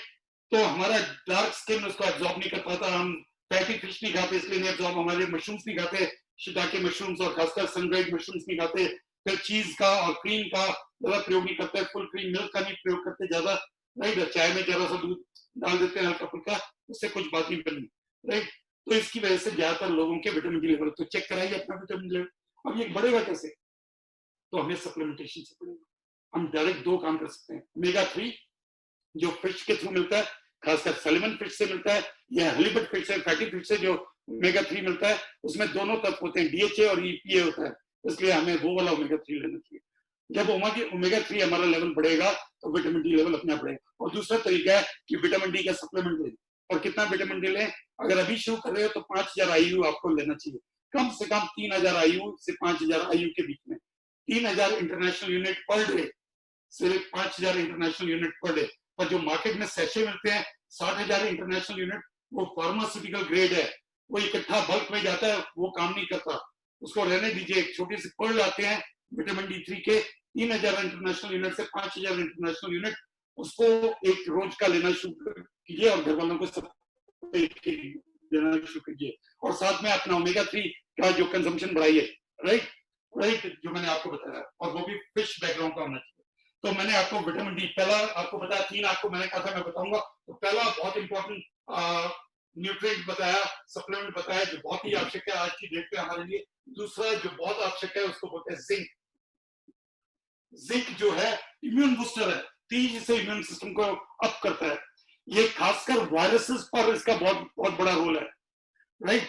अब मैंने आपको स्टार्टिंग में बताया था, वायरस अगर हमारी बॉडी में जाए तो कोई गड़बड़ नहीं, वायरस जब हमारे सेल में जाए तो गड़बड़ है, और सेल में जाके मल्टीप्लाई हो, तो ये दोनों काम करता है। नंबर 1, सेल में जाने से रोकता है। क्यों? क्योंकि ये जो ACE2 रिसेप्टर है, जो वायरस है, वो ACE2 receptor, ACE2 receptor, ACE2 receptor के माध्यम से हमारे सेल के अंदर घुसता है, राइट। और हमारे सेल में ये रिसेप्टर्स लगे होते हैं, और खासकर हमारे जो रेस्पिरेटरी ऑर्गन्स है, खासकर लंग्स हैं और एल्व्यूला है, उसके आसपास ये रिसेप्टर बहुत है। इसलिए जो हमारे वायरस है तो हमारे सेल में, यानी लंग्स के सेल में, एल्व्यूला के सेल में अंदर घुस जाता है आसानी से। तो जिंक क्या करता है, ACE2 रिसेप्टर पे कंट्रोल कर लेता है और वायरस को घुसने नहीं देता, राइट। दूसरा, अगर वायरस अंदर भी घुस जाए तो हमारा जिंक हमारे सेल के अंदर होना चाहिए, उसकी मात्रा हमारे सेल में होनी चाहिए। अगर हमारे सेल में मात्रा है थोड़ी सी जिंक की, अगर हम रेगुलरली जिंक का उपयोग कर रहे हैं, प्रयोग कर रहे हैं, हमारी बॉडी में उसका पूरा सप्लीमेंटेशन है, बॉडी में पूरी भरपूर मात्रा में जितना चाहिए हमारे को उतना मिल रहा है। कितना चाहिए हमारे को 10 milligram per day, 10 milligram per day चाहिए हमें। अगर ये हम सालों से ले रहे हैं, महीनों से ले रहे हैं, तो हमें चिंता करने की जरूरत नहीं, तो हमारे ब्लड में होगा, राइट। तो ये जो जिंक है अगर इतना है, तो अगर हमारे सेल के अंदर पहुंचा हुआ है, तो अगर वायरस सेल में चला भी गया तो ये मल्टीप्लाई नहीं करने देता, फोटोकॉपी मशीन को कंट्रोल कर लेता है। तो जिंक क्या करते हैं, नंबर 1, फोटोकॉपी मशीन कंट्रोल करके रखता है, यानी वायरस को फोटोकॉपी नहीं करने देता, जिसको बोलते हैं रेप्लिकेशन। उसको रेप्लिकेट नहीं करने देता, तो सेल में घुस भी जाए तो पहली बात तो सेल के अंदर घुसने भी नहीं देगा, क्योंकि जिंक जो है इसको कंट्रोल करता है, ACE2 रिसेप्टर को। तो जिंक बहुत ही इंपॉर्टेंट है, क्योंकि वायरसेस के ऊपर उसका ज्यादा असर देखा गया है, इसलिए 10 मिलीग्राम। तो आपको क्या करना चाहिए, एक स्ट्रॉन्ग मल्टीविटामिन मल्टी मिनरल लेना चाहिए। कौन सा, nutraceutical grade multivitamin multi mineral लेना चाहिए, जिसके अंदर कम से कम 10 मिलीग्राम जिंक की मात्रा हो, राइट। और अगर अभी तक नहीं ले रहे हैं और अब शुरू करेंगे तो फिर 10 मिलीग्राम से काम नहीं चलना है, फिर आपको एक अच्छा मल्टीविटामिन के साथ साथ आपको अलग से जिंक की गोली चाहिए। और वो कितने मिलीग्राम होनी चाहिए, कम से कम 30 मिलीग्राम की गोली होनी, 30 mg पर डे की एक गोली होनी चाहिए, जिससे कि ब्लड के अंदर फटाफट आपका कॉन्सेंट्रेशन बढ़े। तो जिंक जब ब्लड में पहुंच जाएगा और सेल पे पहुंच जाएगा, और सेल के अंदर घुसाने के लिए जिंक को क्या चाहिए, इसको सेल के अंदर पहुंचे जिंक, कि इससे पहले कि वायरस हमारे सेल में पहुंचे, जिंक सेल में पहुंचना चाहिए। तो उसके लिए हमारे प्रोटीन की मात्रा पूरी होनी चाहिए बॉडी के अंदर, तो प्रोटीन पूरी मात्रा में होना चाहिए। और दूसरी चीज क्या है, एक और तरीका है सेल के अंदर डालने का जिंक को, उसको बोलते हैं, वो तरीका है आयोनोफोर। आपने सुना होगा पीछे बहुत हल्ला मचा मलेरिया की दवा पर, मलेरिया की दवा पर बहुत हल्ला मचा, और दवा का नाम आपको मालूम है, क्लोरोक्विन या हाइड्रोक्सीक्लोरोक्विन। और पूरे दुनिया भर हमसे, क्योंकि हिंदुस्तान जो है सबसे ज्यादा मलेरिया की दवाएं बनाता है, क्लोरोक्विन को और हाइड्रोक्सीक्लोरोक्विन को पूरी दुनिया इसकी डिमांड आ गई। वो क्यों डिमांड आई आप जानते हैं, क्योंकि जब तक वो जो हाइड्रोक्सीक्लोरोक्विन है या जो क्लोरोक्विन है, वो क्या काम करता है, आयोनोफोर का काम करता है। आयोनोफोर का मतलब क्या है, जिंक जो देखोगे ये एक आयन के रूप में, जिंक एक मेटल है, एक धातु है, राइट। और ये जो है आयन के 2+ आयन होते हैं, आयन के रूप में हमारे बॉडी में जाता है, पर हमारे सेल के अंदर नहीं घुस पाता। इसको क्या चाहिए, इसको चाहिए आयनोफोर, और एक आयनोफोर है क्लोरोक्विन या हाइड्रोक्सी क्लोरोक्विन, और दूसरा जो आयनोफोर है वो मैं लिखने जा रहा हूँ। मैंने आपको बोला 3 चीजें चाहिए, और वो जो तीसरी चीज है मैं यहाँ पर लिख देता हूँ, वो भी आयनोफोर का काम करती है, वो नेचुरल आयनोफोर है।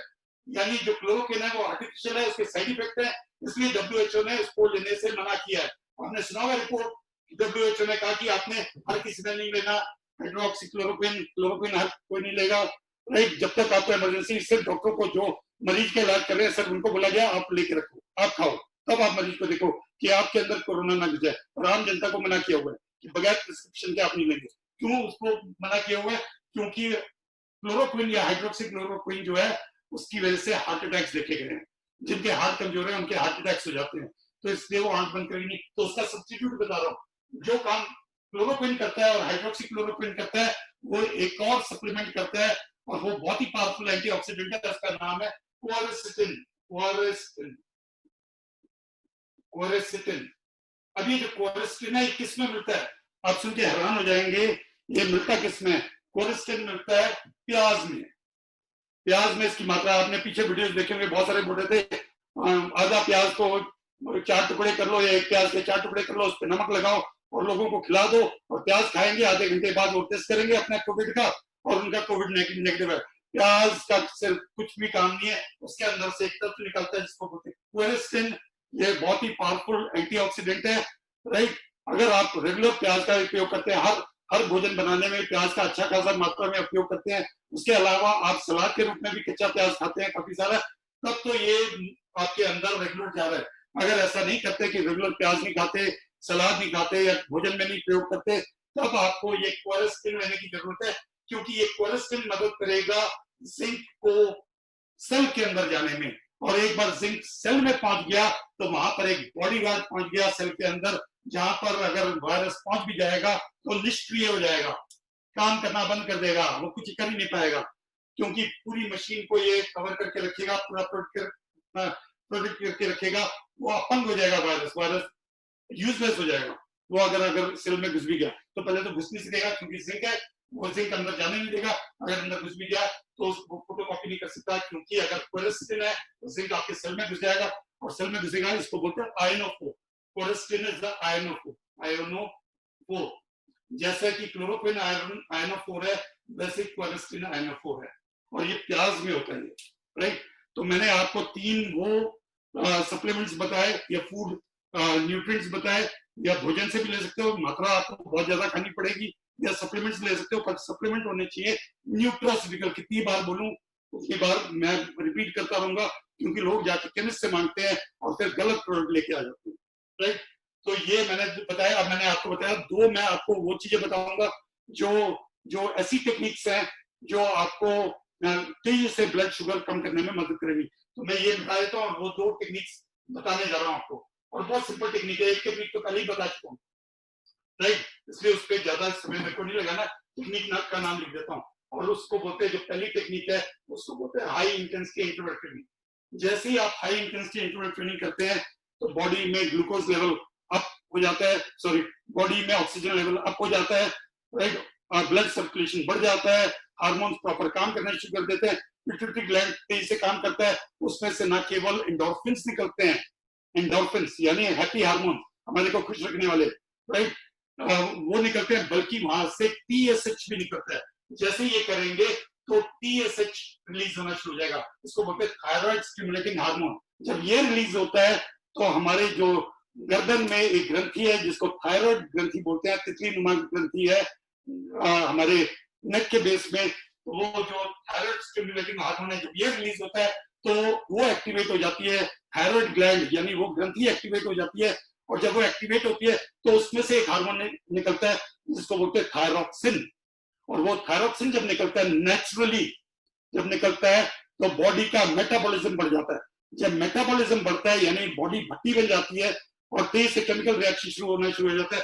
जब ये मेटाबॉलिज्म बढ़ता है तो हमारा वेट लॉस होना शुरू हो जाता है, ग्लूकोज कंज्यूम होना शुरू हो जाता है। जो ग्लूकोज जो है ब्लड में घूम रहा था वो फास्ट खत्म, डिप्लीट होना शुरू हो जाता है। और जैसे ही ग्लूकोज खत्म होता है वैसे ही हमारे ग्लूकोज लेवल नीचे आ जाते हैं, और जो हमें डायबिटिक लेवल से नीचे आ जाते हैं, और हमारी जो शुगर लेवल है नॉर्मल आनी शुरू हो जाती है। और जैसे ही शुगर लेवल नॉर्मल आती है हमारा इम्यून सिस्टम अप हमारा इम्यून सिस्टम अप होना शुरू हो जाता है। तो ये बहुत ही सिंपल टेक्निक आपको बता रहा हूँ।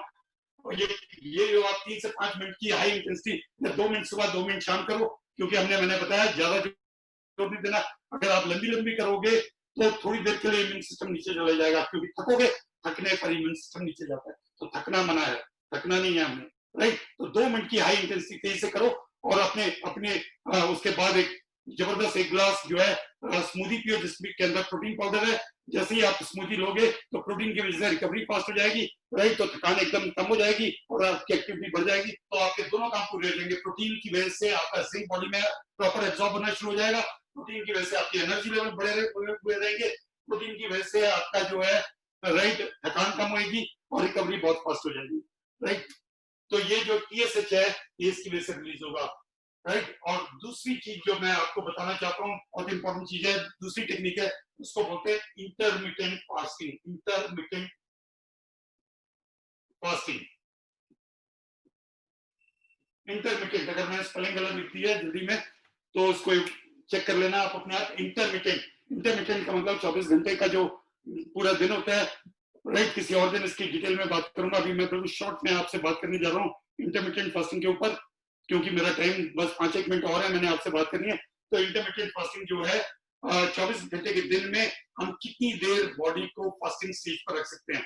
दिनों की बात नहीं कर रहा, एक दिन के अंदर कितनी देर, राइट। आज की डेट में लोग सुबह पहला मील यानी सुबह पहली चाय 6 बजे पीते हैं रस के साथ या बिस्किट के साथ, और आखिरी भोजन रात के 11 बजे करते हैं। तो सुबह 6 बजे से रात के 6 शाम के 6 बजे तक 12 घंटे हो गए, और शाम के 6 बजे से लेकर रात के 11 बजे तक 5 घंटे और हो गए, 12-5-17 घंटे। यानी हम जो खाने का टाइम है, ईटिंग विंडो, वो हमारी 17 घंटे की है, और जो हमारी रेस्टिंग विंडो, जो फास्टिंग विंडो है, 17 घंटे के बाद कितना घंटा बचा, मुश्किल से 17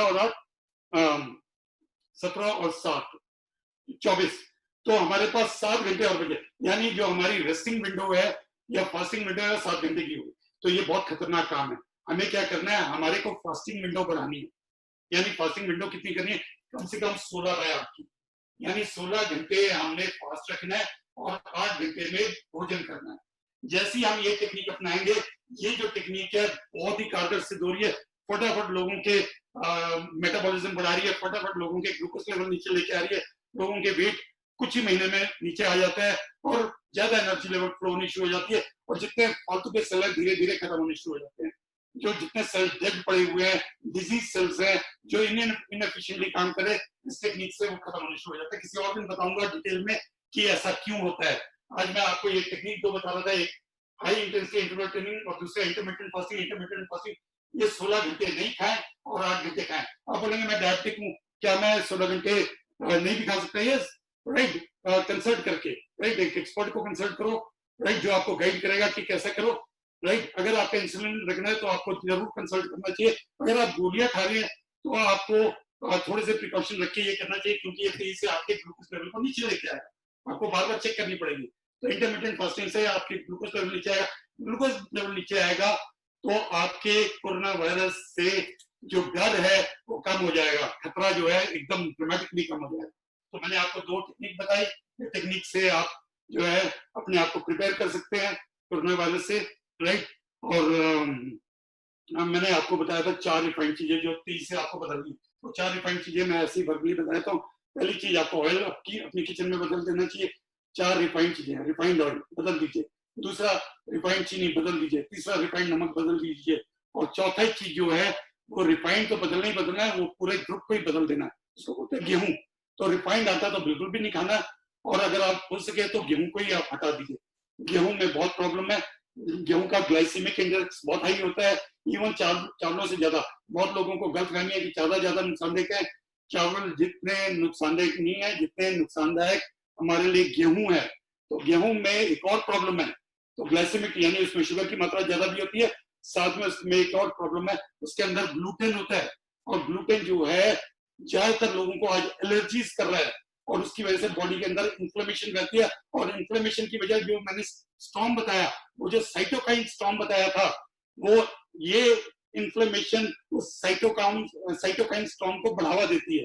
तो जैसे ही आप वीट खाना बंद करेंगे तो वो जो बाढ़ आती है, जो ओवर रिएक्ट करता है हमारा इम्यून सिस्टम, जैसे ग्लूटेन हमारे अंदर जाना बंद हो जाएगा तो उसका ओवर रिएक्शन काफी कम हो जाएगा, कंट्रोल में आ जाएगा। तो मैंने आपको कई तरीके बताए साइटोकाइन स्टॉर्म को कंट्रोल करने के लिए, यानी अपने इम्यून सिस्टम को बैलेंस करने के लिए बहुत सारी चीजें मैंने आपको बता दी है।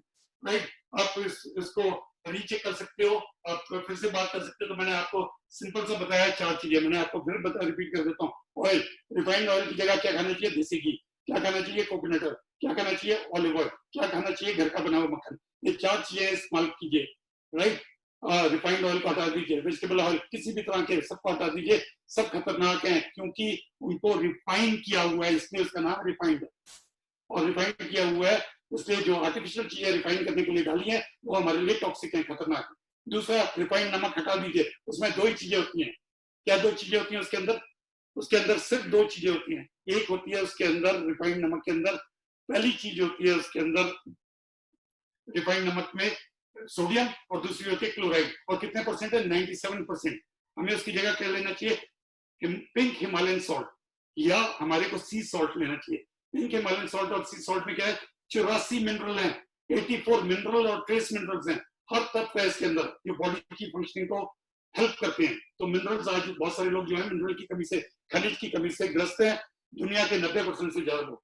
तो जैसे ही आप वो वाला सॉल्ट लेंगे, पिंक हिमालयन सॉल्ट, तो आपके मिनरल बैलेंस होना शुरू हो जाएगा। वो रिफाइंड नमक को हटा दीजिए। जो देश का नमक है उसमें 2 ही चीजें हैं, सोडियम और क्लोराइड, जिसकी वजह से हाइपरटेंशन बढ़ती है, जिसकी वजह से बहुत प्रॉब्लम बढ़ती है। तीसरी चीज, रिफाइंड चीनी, यानी रिफाइंड शुगर को हटा। शुगर तो मैंने वैसे ही बोला, वो रिफाइंड का और भी खतरनाक है। चीनी को हटा दीजिए, उसकी जगह फिर आप क्या लें? शुगर के बगैर आप यूज करें, या फिर एरिथ्रिटॉल। अगर यहाँ मैं लिख देता है एरिथ्रिटॉल, या मेरे से आप पूछ भी सकते हैं एरिथ्रिटॉल, एरिथ्रिटॉल, या दूसरा स्टीविया। ये 2 चीजें से आप सब्स्टिट्यूट कर सकते हैं। अगर आपको मिठाई चाहिए चाय के अंदर, किसी और चीज के अंदर, तो स्टीविया, ये एरिथ्रिटॉल, ये नेचुरल कंपाउंड्स हैं, इसके अंदर 0 कार्बोहाइड्रेट है, ये शुगर को बढ़ने नहीं देगा आपकी। राइट, तो रिफाइंड चीनी को हटा दीजिए। और चौथी चीज गेहूं, इसके बारे में बता चुका, ग्लूटेन है। दूसरा, ग्लाइसेमिक इंडेक्स बहुत हाई है, यानी एकदम आपके शुगर लेवल को अप करेगा, तो उसको छोड़ देंगे तो शुगर लेवल अपने आप ही डाउन हो जाएगा। तो मैंने आपको चारों चीजें भी बता दी है। और मैं एंड करने से पहले एक मैंने आपको बताया था वो फॉर्मूला लिख दूंगा, तो मैं ये फॉर्मूला लास्ट में जाते जाते लिख रहा हूँ। आपके ऑप्टिमल हेल्थ का फॉर्मूला है, इस फॉर्मूले को फॉलो करेंगे तो मेरी और जो बातें मैंने आपको बोली उस पर ध्यान देंगे तो प्रॉब्लम नहीं आने वाली। ये फॉर्मूले की 4 पार्ट्स हैं, 4 पिलर्स हैं। EARN मैंने आपको बताया, 3 आपके कंट्रोल में, जो आपके कंट्रोल में नहीं है उसमें आप खुद कुछ चीजों का लेना शुरू कर दीजिए। एक, प्रोटीन, हाई क्वालिटी प्रोटीन। क्यों? क्योंकि जिंक का एब्जॉर्प्शन। दूसरा, आपको तेजी से एनर्जी आपकी हाई रहनी चाहिए। राइट, तो प्रोटीन, ज्यादातर लोग डेफिशिएंट हैं आज प्रोटीन की मात्रा में, तो प्रोटीन कम से कम 1 स्कूप अपना बढ़ा दीजिए। और खासकर आज के दौरान पे 1 से ज्यादा स्कूप, अगर आप इंटरमिटेंट फास्टिंग करेंगे तो कम से कम 2 स्कूप लीजिए प्रोटीन का। अगर आप हाई इंटेंसिटी इंटरवल ट्रेनिंग करेंगे तो 2 स्कूप लीजिए प्रोटीन का रोज का। दूसरा, आपको एक मल्टीविटामिन, मल्टी मिनरल चाहिए। कौन सा? जिसके अंदर जिंक 10 मिलीग्राम हो कम से कम। राइट, 10 mg का जिंक हो। और ये मल्टीविटामिन न्यूट्रास्यूटिकल होना चाहिए।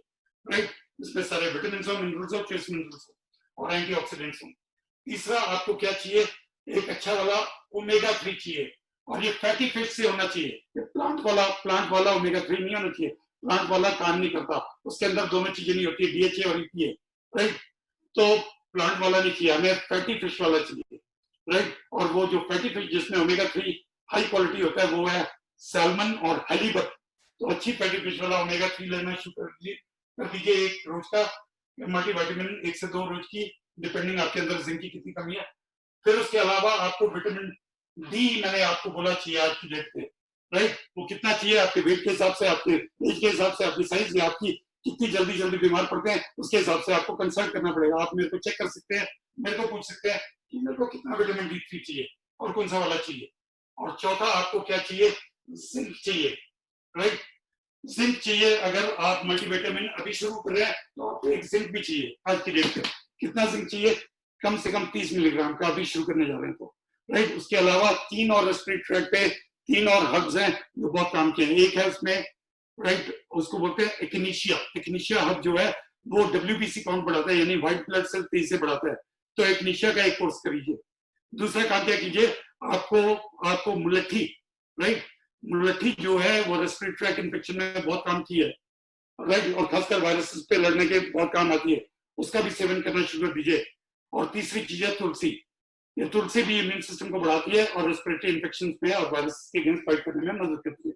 तो ये सारी चीजें लेना शुरू कीजिए और फिर देखिए कि आप पूरी तरह से प्रिपेयर हो जाते हैं, अपने आप को प्रिपेयर कर लेते हैं how to remain healthy during कोविड-19। उम्मीद है मेरी कुछ बातें समझ आई होंगी। नहीं समझ आई तो दोबारा जांच कर सकते हैं, राइट। और अगर ये वीडियो बन गया तो मैं वीडियो भी, इसका लिंक इसको यूट्यूब पे डाल दूंगा और ये लिंक भी आपको भेज सकता हूँ, इसको दोबारा चेक कर सकते हैं। अन्यथा आप जिस व्यक्ति ने आपको बुलाया उसको दोबारा चेक कर सकते हैं, मेरे को कांटेक्ट कर सकते हैं। आशीष अभी आपको नंबर डिस्प्ले कर देगा, और मेरे को भी पूछ सकते हैं, किसी एक्सपर्ट को भी पूछ सकते हैं, ये जिसने आज आपको लिंक दिया उसको भी पूछ सकते हैं। उम्मीद है आने वाला समय आपके लिए शुभ हो, जबरदस्त हो और बहुत ही बेनिफिशियल हो। आप तरक्की करें, हर सेंस में तरक्की करें, ना केवल फिजिकली बल्कि मेंटली, सोशली और फाइनेंशियली भी तरक्की करें। इन्हीं उम्मीद के साथ thank you so much and good day to you. Bye. Thank you so much sir, इतना जबरदस्त इंफॉर्मेशन देने के लिए। और मैं स्क्रीन पे सर का नंबर शेयर कर रहा हूँ, तो अगर आपके कोई भी क्वेश्चंस हैं तो आप वो नंबर पे डायरेक्टली कांटेक्ट करके पूछ सकते हैं। स्क्रीन पे आप नंबर नोट कर सकते हैं सर के और मैम के।